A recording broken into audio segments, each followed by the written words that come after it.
नमस्कार श्रोते हो. जीवन चैतन्य या आपल्या यूट्यूब चॅनलवरती आपल्या सर्वांचं सहर्ष स्वागत आहे. दासबोधातील काही समास की जे आजही आपल्याला उपयुक्त आहेत, त्याच्यातून आजही आपल्याला काही शिकण्यासारखं आहे आणि प्रत्यक्ष जीवनामध्ये अंमलात आणण्यासारखं आहे, असे समास आपण पाहत आहोत. आज आपण 12व्या दशकातील 9वा समास पाहणार आहोत आणि त्या समासाचं नाव आहे यत्न शिकवण. यत्न म्हणजे प्रयत्नांची शिकवण. आज आपल्याला प्रत्येक गोष्टीमध्ये थोडेसे काही प्रयत्न केले की चटकन त्याला रिझल्ट हवा असतो किंवा त्याचं यश आपल्याला मिळावं असं वाटतं. परंतु हे प्रयत्न कोणत्या पद्धतीने कशा रीतीने करावेत आणि एकूण माणसाची जडणघडण किंवा पर्सनॅलिटी कशी असावी याच्यावरती त्या काळामध्ये समर्थांनी एक शिकवण दिलेली आहे, ते आपण बघूया. प्रस्तावनेने मी सुरुवात करते. प्रयत्नांची थोरवी सर्वांनीच वर्णिलेली आहे, पण त्या प्रयत्नांमागे सारासार विचार, अनुकूलता, प्रयत्न करणाऱ्याचा वकूल, अचूक दिशा, ज्ञानी व योग्य असा मार्गदर्शक असेल तरच त्याच्यामध्ये सिद्धी मिळणार. या गोष्टी प्रपंचात व परमार्थात अशा दोन्ही क्षेत्रात आवश्यक आहेत. मात्र वाटचालीचा आरंभ करताना आपल्याला सर्वात निकटचा जो प्रपंच तिथूनच करावा हे उत्तम असे समर्थ म्हणतात. प्रथम आळस झटकून टाकावा, मनाचा दृढ निश्चय करावा, जागरूक राहून व प्रामाणिकपणे दैनंदिन व्यवहार करीत जावे. प्रत्येक कृतीवर ईश्वराचे क्षणोक्षणी लक्ष आहे याची जाणीव सतत मनात असू द्यावी. तारतम्याचा वापर करावा. देवाच्या सेवेसाठी वेगळा वेळ काढावा. जनी जनार्दन असतो हे जाणून घेऊन लोकांशी मिळते जुळते घेत जावे. म्हणजे लोकांमध्ये देव वसलेला आहे हे जाणून घेऊन त्याच्याशी मिळते जुळते घ्यावे. कोणत्याही स्वभावाचा, वृत्तीचा, आपल्या विरोधी मतांचा जरी मनुष्य असला, हे आजच्या काळामध्ये फार महत्वाचं आहे, विरोधी मतांचा मनुष्य असला तरी सुद्धा क्षमाशील राहून त्याच्याशी मिळते जुळते घ्यावे. आजच्या काळामध्ये प्रत्येक मनुष्य एक आयलंड बनलेला, एक द्वीप बनलेला आहे. मला काय त्याच्याशी अशी वृत्ती बळावत आहे. अशा वेळेस समर्थाने हा जो जुळवून घेण्याचा विचार सांगितलेला आहे तो अत्यंत महत्वाचा आहे. कुठेतरी परवा मी वाचलं होतं की AI आपल्यापेक्षा जास्त, म्हणजे आर्टिफिशियल इंटेलिजन्स आपल्यापेक्षा जास्त इंटेलिजंट होऊ शकण्याची शक्यता नाकारता येत नाही. त्याचं सगळ्यात महत्वाचं कारण आहे कारण तो इंटरनली कनेक्टेड आहे. तसा त्याच्या एक्झॅक्टली अगेन्स्ट माणसं एकमेकांपासून दुरावत आहेत. इंटरकनेक्टिव्हिटी आपली कमी होत आहे, नाहीशी होत आहे. आणि अशा वेळेस समर्थाने सांगितलेला हा विचार अत्यंत महत्वाचा आहे. नवनवीन काहीतरी नेहमी शिकत जावे आणि असे केल्याने जे असाध्य असते ते सुद्धा साधता येते. ही झाली प्रस्तावना. आधी मी समर्थांचं लिखाण वाचेन थोडंसं आणि त्याच्यानंतर आजच्या मराठीमध्ये त्याचं थोडंसं अर्थविस्तरण करेन. सुरुवात करूया. याच्यामध्ये कुणी एक प्रश्न विचारतो आधी समर्थांना आणि त्याचं उत्तर देण्यासाठी हा समास त्यांनी लिहिलेला आहे. प्रश्न विचारणारा म्हणतोय, आधी समर्थांच्या भाषेत पाहूया आपण. श्रीराम. दुर्बल नाचारी भोडगस्तक, आळसी खादाड ऋणगस्त, मूर्खपणे अवघे व्यस्त, काहीच नाही श्रीराम. खाया नाही, जेवाया नाही, लेया नाही, नेसाया नाही, अंथराया नाही, पांघराया नाही, कोपट नाही अभागी. सोयरे नाही, धायरे नाही, इष्ट नाही, मित्र नाही, पाहता कोठे ओळखी नाही, आश्रय विण परदेसी. तेणे कैसे करावे, काय जीवेसी धरावे, वाचावे की मरावे, कोण्या प्रकारे श्रीराम. ऐसे कोणी एक पुसिले, कोणी एक उत्तर दिधले, श्रोती सावध ऐकिले, पाहिजे आता श्रीराम. बघा, श्रीराम. कुणी एक असं विचारतो की स्वामी, जर एखादा मनुष्य दुबळा असेल, त्याला कोणाचा आधार नसेल, तो आळशी, खादाड व कर्जबाजारी असेल, तसेच त्याचे जीवन मूर्खपणामुळे सगळे अस्ताव्यस्त बनले असेल, त्याच्यापाशी काहीच नसेल व जेवणा खाण्याची पंचायत असून शिवाय पुरेसे कपडेही नसतील, अंथरूण पांघरून नसेल, एखादी मोडकी तोडकी झोपडी सुद्धा नसलेला असा अभागी, की त्याला नातेवाईक नसतील, पैपाहुणे नसतील की इष्टमित्रही नसतील, त्याची कोणापाशी ओळख नाही की कोणाचा आश्रय नाही, असा उपरा असेल तर त्यांनी काय करावे? जीवाशी कोणती आशा बाळगावी? जगावे की मरण पत्करावे व कोणत्या प्रकारे मरावे असे कुणीतरी दुसऱ्याला विचारले, तेव्हा समर्थाने जे उत्तर दिले ते आता श्रोत्याने सावध होऊन ऐकावे. समर्थ म्हणतात, खूप सुंदर उपदेश याच्यामध्ये दिलेला आहे आणि हा उपदेश शाब्दिक नसून आपण आपल्या प्रत्यक्ष व्यवहारामध्ये त्याचं इम्प्लिमेंटेशन करू शकतो. याचं लहान थोर काम नाही, केल्या वेगळे होत नाही, करंट्या सावध पाही, सदैव होसी श्रीराम. अंतरी नाही सावधानता, यत्न ठाकेना पुरता, सुख संतोषाची वार्ता, तेथे कैची श्रीराम.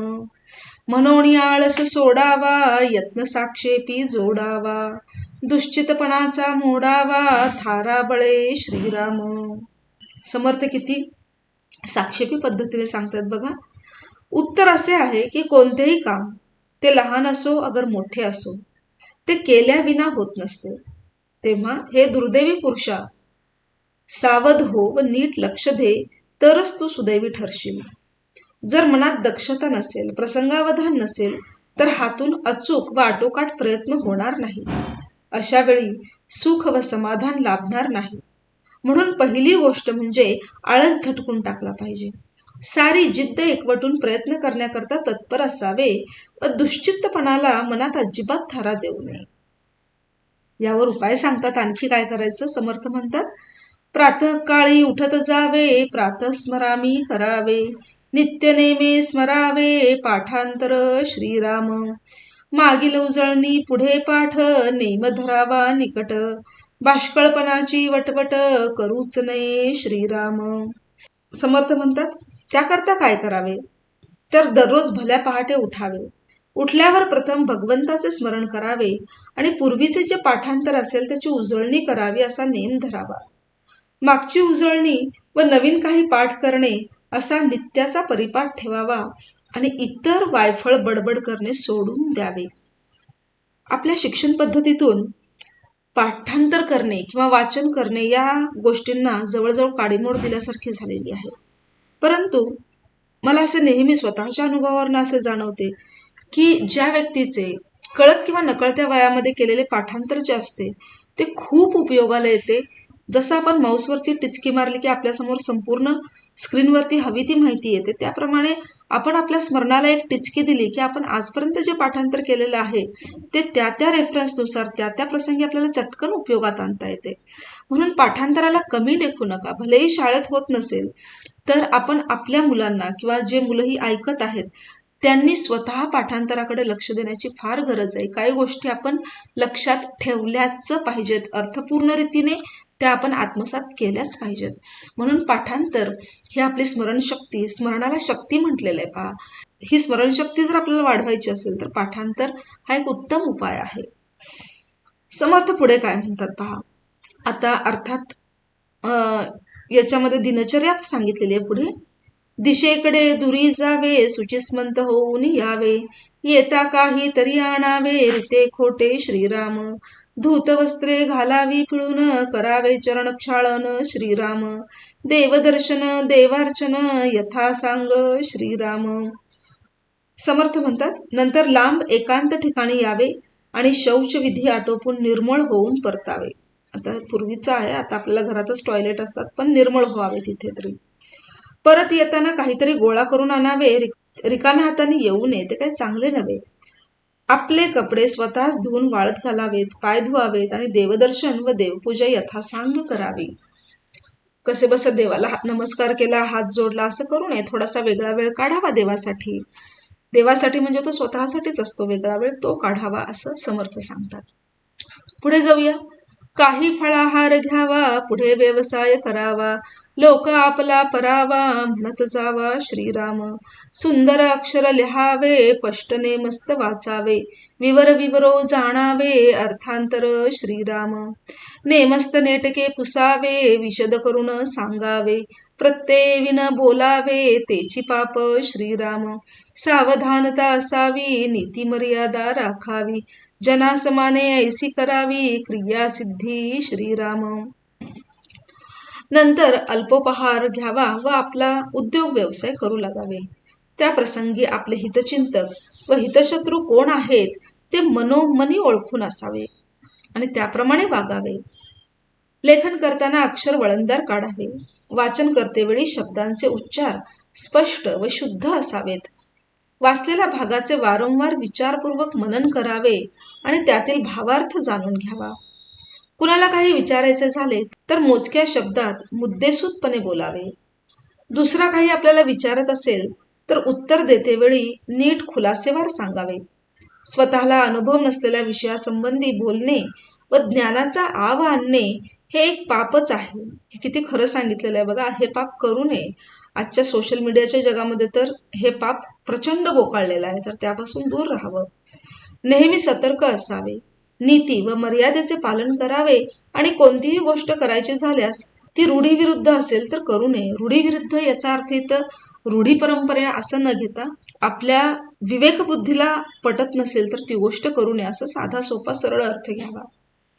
पुढे समर्थ म्हणतात, आली याचे समाधान हरिकथा निरूपण, सर्वदा प्रसंग पाहून वर्तत जावे श्रीराम. ताळधाटी मुद्रा शुद्ध, अर्थप्रमये अन्वये शुद्ध, गद्य पद्ये दृष्टांत शुद्ध, अन्वयाचे श्रीराम. गाणे वाजवणे नाचणे, हस्तन्यास दाखवणे, सभारंजके वचने, आडकथा छंदबद्ध श्रीराम. बहुतांचे समाधान राखावे, बहुतास मानेल ते बोलावे, विलग पडो नेदावे कथेमध्ये श्रीराम. लोकास उदंड वाजी आणू नये, लोकांचे उकलावे हृदय, तरी मग स्वभावे होय नामघोष श्रीराम. बघा समर्थ किती प्रॅक्टिकल सल्ला देत आहे तिथं. अर्थात हा प्रत्येकाचा वकूब असतो की त्याप्रमाणे आपण कसं वागू शकतो किंवा चार लोकांमध्ये मिसळू शकतो. जर एखादा आपल्याकडे आला तर त्याचे समाधान करून त्याला दिलासा द्यावा. भगवंताच्या कथा व अध्यात्माचे निरूपण चालू ठेवावे. नेहमी काळ, वेळ, प्रसंग व तानमान ओळखून वागत जावे. हरिकथा व निरूपण करतेवेळी ताल, कथनशैली, हावभाव वगैरे शुद्ध असावेत. अर्थ, उदाहरणे, संदर्भ चपखल बसतील असे द्यावेत. गाणे व संवाद हे अर्थानुसारी असले पाहिजेत. गाणे, वीणा, अगर चिपळ्या वगैरे वाजवणे, नाचणे, हातवारे करणे, श्रोत्यांना रंजक वाटेल असे भाषण, उपकथा, छंदोबद्धता आणि श्रोत्यांना समाधान वाटायला पाहिजे म्हणून त्यांना रुचेल व पटेल असे कीर्तन करावे. मात्र आपण व श्रोत्यांमध्ये विसंवाद निर्माण होऊ देऊ नये. लोकांना ऐकताना कंटाळा वाटेल अशा प्रकारे निरूपण करू नये. त्यांच्या मनातील शंकांचे निरसन होईल असे मार्मिक बोलावे. आता इथे एक फरक लक्षात घ्यायला पाहिजे. लोकांना आवडेल असे बोलावे याचा अर्थ काहीही बोलत सुटावे टाळ्या मिळवण्यासाठी वगैरे असं नव्हे, तर त्यांच्या मनामध्ये जे शंका असतात त्या विषयाला धरून त्या शंकांचं निरसन होईल असं बोलत राहावं. म्हणजे तुमच्याकडे सोल्युशन असायला पाहिजे किंवा त्या सोल्युशनकडे, त्या प्रॉब्लेमच्या सोल्युशनकडे जाणारा किमान एक रस्ता तर तुमच्या बोलण्यामध्ये असला पाहिजे, तर लक्षपूर्वक लोक ऐकतात. मार्मिक बोलावे म्हणजे अगदी सहजपणे सर्व लोक त्यात रंगून जातील व उत्स्फूर्तपणे भगवंताच्या नामाचा जयघोष करतील. पुढे बघूया. समर्थ म्हणतात, भक्ती ज्ञान वैराग्य योग, नाना साधनाचे प्रयोग, जेने तुटे भवरोग, मनन मात्रे श्रीराम. जैसे बोलणे बोलावे, तैसेची चालणे चालावे, मग महंत लीळा स्वभावे, अंगी बाणे श्रीराम. युक्तिविण साजिरा योग, तो दुराशेचा रोग, संगतीच्या लोकांचा भोग, उभा ठेला श्रीराम. ऐसे न करावे सर्वथा, जनास पाहू नये व्यथा, हृदयी चिंतावे समर्था, रघुनाथ जीसी श्रीराम. काय म्हणतात, तुम्ही प्रवचन करत असाल. आता इथं प्रवचन करायच्या ऐवजी आपण समजा तुम्ही कोणताही उद्योग, धंदा, नोकरी, पाणी काहीही करत असाल, तुम्ही शिक्षक असाल, वकील असाल, शेतकरी असाल, काहीही तुमचा उद्योग व्यवसाय असेल, त्याच्यामध्ये काही गोष्टी आपण या इथल्या घेऊ शकतो. काय पहा, यांनी प्रवचनाचं उदाहरण दिलेलं आहे. प्रवचन करताना त्यात भक्ती, ज्ञानमार्ग, वैराग्य योग, योग साधना व इतर साधना मार्गांची भरपूर माहिती द्यावी. म्हणजे तिच्यावर मनन करून श्रोत्यांचा भवरोग नाहीसा होईल. आपण जसे बोलून दाखवतो तसेच आपले वागणे असले पाहिजे. म्हणजे मग आपले वागणे महंत पदवीला शोभेल असे बनत जाते. महंताला मठाधीश होण्याची जरी संधी मिळाली, पण जर समजा त्याच्याकडे तारतम्य ज्ञान नसेल तर तो कुयोग ठरतो आणि अशा महंताचे जे अनुयायी व भक्त असतात त्यांच्या दुर्दैवाचा भोग मात्र समोर उभा राहतो. तेव्हा महंताने कधीच असे वागता कामा नये. लोकांना पश्चाताप करावा लागेल असे चुकीचे मार्गदर्शन कधीही करू नये. त्यातूनही जर काय करावे असा कधी प्रश्न उभा राहिला तर हृदयात श्री रघुनाथाचे चिंतन करावे. किती व्यवस्थित सांगितलेलं आहे पहा. पुढे रामदास स्वामी म्हणतात की उदास वृत्तीस मानवे जन विशेष कथा निरूपण रामकथा ब्रह्मांड भेदून पैलाड न्यावी श्रीराम सांग महंती संगीत गाणे तेथे वैभवास काय उणे नभा माझी तारांगणे तैसे लोक श्रीराम अकलबंद नाही जेथे अवघेची विष्कळीत तेथे येके आकले विणते काय आहे श्रीराम घालून अकले चापवाड व्हावे ब्रह्मांडाहून जाड तेथे कैसे आणील द्वाड करंटे पण श्रीराम. समर्थ म्हणतात उदासीन वृत्ती असली तर लोक आकर्षित होतात. म्हणजे तुमच्यामध्ये हावरटपणा नसेल, पुढे पुढे करायची वृत्ती नसेल, शांत समाधानी, याला उदासीन वृत्ती असं म्हटलेलं आहे.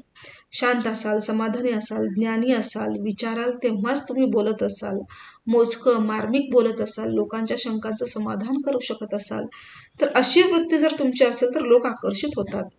जास्त करून तात्विक ज्ञानोपदेश त्यांच्या पचनी पडत नसतो. तत्वज्ञान सांगायला गेलं की लोकांना नाही आवडत. त्यामुळे ते म्हणतात की उलट पक्षी त्यांना भगवंताच्या लीला ऐकण्याचे जास्त आकर्षण व ओढ असते. म्हणून रामचरित्र कथनावरच जास्तीत जास्त भर द्यावा आणि ती कथा ब्रह्मांड ओलांडून पलीकडे न्यावी. अशा प्रकारचा सर्वांग परिपूर्ण महंतपणा असून त्याच्या जोडीला जर सुरेल व गोड आवाजात ताला सुरावर गायनाची कला असली तर त्याचे वैभव कधीच कमी होत नाही. जसे आकाशात तारे असतात तसे त्याच्या अवतीभोवती लोक जमतात. जिथे अक्कल नसेल तिथे मात्र सर्वत्र सावळा गोंधळ असतो. जगात अक्कल ही सर्वाधिक महत्वाची गोष्ट आहे. ती नसेल तर इतर गोष्टींना काहीही महत्व नसते. आपल्या बुद्धीची तीक्ष्णता एवढी वाढवावी की ब्रह्मांडालाही गवसणी घालू शकेल. असे सामर्थ्य अंगी बांधले तर मग करंटेपणाचा तिथे मागमूसही उरणार नाही. शेवटी समर्थ म्हणतात येथे आशंका फिटली बुद्धी यत्नी प्रवेशली काही एक आशा वाढली अंतःकरणी श्रीराम. इति श्री दासबोधे गुरु शिष्य संवादे यत्न सिकवन नाम समास 9वा श्रीराम. इथे मी तुमच्या शंकेचे निरसन केले आहे आणि जर बुद्धी एकवटून प्रयत्न करण्याचे मनाला पटले तर मग अंतःकरणामध्ये भाग्योदयाची आशा उत्पन्न होईल असा भरवसा श्री रामदास स्वामी व्यक्त करतात. श्रीराम. सार्थ दासबोधाच्या 12व्या दशकामधील यत्न शिकवण नावाचा 9वा समास समाप्त झाला. तर श्रोते हो, अशा प्रकारे आपला हा दासबोधाचा प्रवास चालू आहे. मला जसजसा वेळ मिळेल तसतसं मी इथे समास आणि त्याची आजच्या काळाशी जी सांगड आपण घालू शकतोय, त्यातनं आपण प्रॅक्टिकली जे काही शिकू शकतोय ते मी माझ्या परीने सांगायचा प्रयत्न करते. श्रोते हो, परत एकदा छोटीशी आठवण, जर इथला कॉन्टेंट आपल्याला आवडत असेल तर चॅनलला सबस्क्राईब करा. नवनवीन कॉन्टेंट आपण इथं अपलोड करत असतो. श्रीराम.